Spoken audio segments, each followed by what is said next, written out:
Missing someone without you. Selamat pagi anak kami semuanya. Apa kabarnya hari ini nakku? Ibu harap anak-anak kami semuanya dalam keadaan baik-baik saja. Pada pertemuan sebelumnya kita sudah membahas tentang sistem rangka. Nah, pada hari ini kita akan membahas kelanjutan dari sistem rangka kemarin. Apa materi kita hari ini? Pada hari ini kita akan membahas tentang sendi. Apa itu sendinya aku? Mari langsung saja kita simak materinya. Tetap semangat dan salam SFD. Semangat, fraternitas, Dina. Baik anak-anak, hari ini kita lanjutkan materi kita sistem gerak, ya. Dimana tujuan pembelajaran kita pada hari ini, kalian diharapkan mampu untuk mengidentifikasi, mengaitkan, dan menjelaskan struktur, fungsi, dan proses sistem gerak pada manusia. Nilai karakter yang diinginkan dari kalian aku mampu menghidupi nilai jujur, ya. Langsung saja kita masuk ke materinya. Yang pertama, jenis tulang berdasarkan zat penyusunnya itu dibagi menjadi dua. Ada tulang rawan dan ada tulang keras, ya. Dimana kemarin pada pertemuan sebelumnya mengenai jaringan sudah kita bahas tentang tulang rawan, hialin, fibroblast, dan elastin.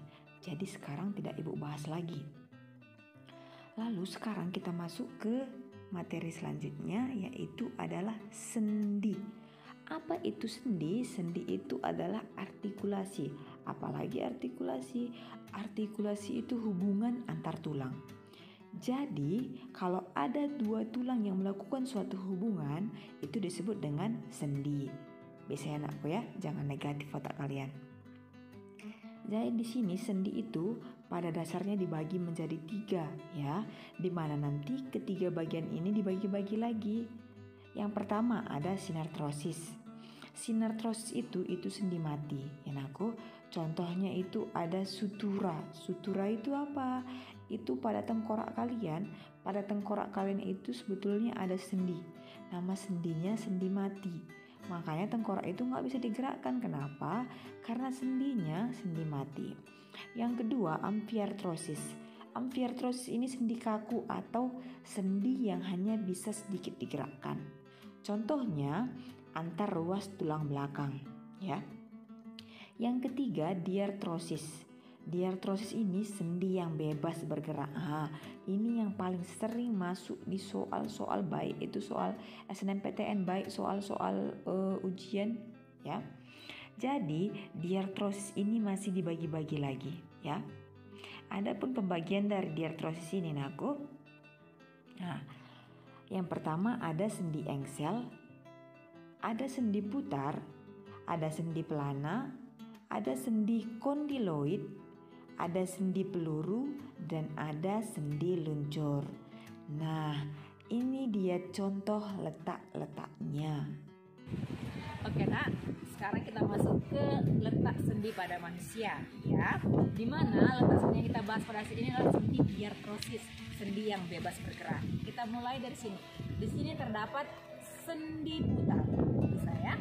Selanjutnya di sini terdapat sendi peluru.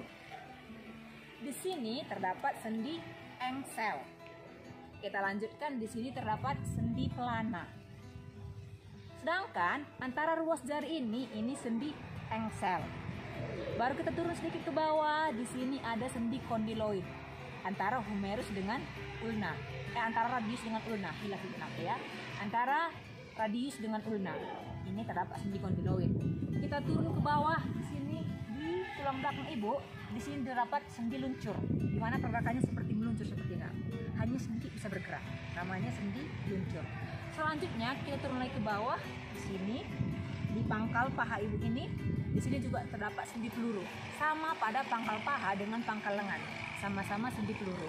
Kita turun ke bawah di lutut. Di lutut ini terdapat sendi sama dengan sini. Sendi apa tadi sini aku? Sendi engsel, sama di sini dengan di sini ya.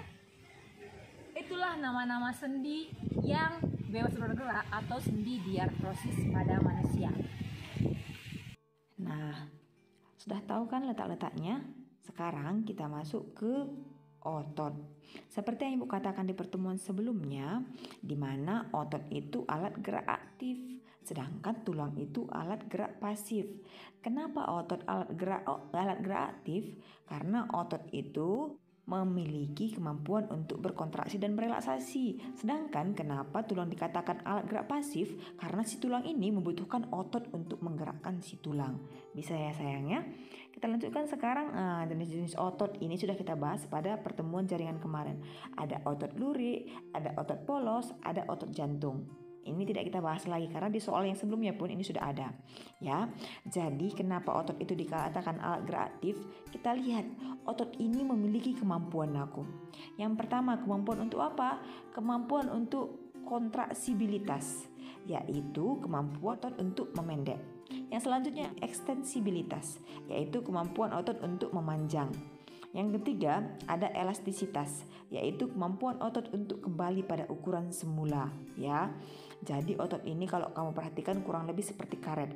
Dia bisa memanjang, tetapi karet itu tidak bisa memendek. Karet itu hanya bisa kembali ke ukuran semula.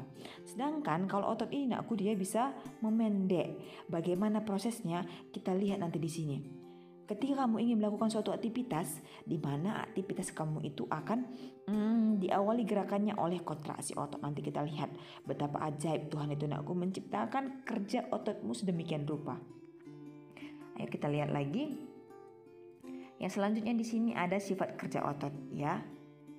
Cara kerja otot. Cara kerja otot ini ada dua, ada antagonis, ada sinergis, ya. Kalau dia antagonis ini masih dibagi-bagi lagi. Apa itu antagonis, Bu? Antagonis itu kerja otot yang kontraksinya menimbulkan efek gerak berlawanan. Maksudnya efek gerak berlawanan, otot yang satu berkontraksi sedangkan otot yang lainnya berelaksasi. Jadi ada dua otot yang geraknya berlawanan, ya. Di sini ada contoh geraknya, ada ekstensi dan fleksi, abduksi dan aduksi, depresi, elevasi, supinasi, pronasi, inversi, eversi. Sedangkan kalau dia nama gerakannya itu bisa ditambahkan dengan ekstensor, fleksor. Nah, itu bisa ya, sama aja. Berarti nanti kalau ada soal-soal berikut ini merupakan pasangan dari contoh gerak antagonis. Kalau ada kata ekstensor itu sama dengan ekstensi. Kalau ada kata fleksor itu sama dengan fleksi. Jadi jangan katakan lagi kalau nanti kamu bimbel, Bu, di tempat bimbel kami itu ekstensor, Bu, bukan ekstensi. Itu sama ya aku ya. Sedangkan kalau dia gerak sinergis, ini otot-otot yang kontraksinya menimbulkan gerak searah. Contohnya, ayo tarik napas aku sama-sama. 1, 2, 3. Tulang rusuknya akan terangkat. Itu berarti ada otot-otot yang menimbulkan gerak searah. Bisa ya aku ya. Nah, sekarang mari lihat sama-sama. Ini dia contoh-contoh dari gerak antagonis. Oke anak-anak, sekarang kita masuk ke contoh-contoh gerak antagonis ya. Di mana antagonis itu ada dua otot yang bekerja berlawanan. Apa maksudnya dua otot bekerja berlawanan? Di mana satu otot berkontraksi, otot yang lainnya berelaksasi. Bisa ya, sudah kita bahas. Ya, contoh yang pertama itu ada depresi dan elevasi. Depresi, elevasi. Bisa ya. Yang kedua, ada fleksi dan ekstensi. Fleksi, ekstensi. Bisa ya. Fleksi, ekstensi. Sekarang kita masuk ke yang ketiga. Yang ketiga ada abduksi, aduksi, ya, atas. Abduksi, aduksi. Bisa ya. Baru kita masuk ke contoh yang keempat. Ada pronasi dan supinasi, ya. Pronasi, supinasi. Bisa aku? Contoh yang terakhir itu ada inversi dan eversi. Inversi, eversi. Bisa aku? Mari kita lakukan sama-sama ya. Depresi, elevasi, fleksi, ekstensi, abduksi, aduksi, pronasi, supinasi ya. Selanjutnya yang terakhir ada inversi, eversi. Jadi nanti aku kalau kamu melakukan olahraga, kamu pemanasan, jangan lagi katakan 2 kali pendek, 2 kali panjang. Katakan 2 kali fleksi, 2 kali ekstensi. Bisa aku? Oke. Ini coba disimak dengan seksama ya, oke. Ini sangat-sangat penting. Kalau ini kamu tidak pahami, otomatis mekanisme kontraksi otot nanti tidak kamu pahami, ya. Dimana otot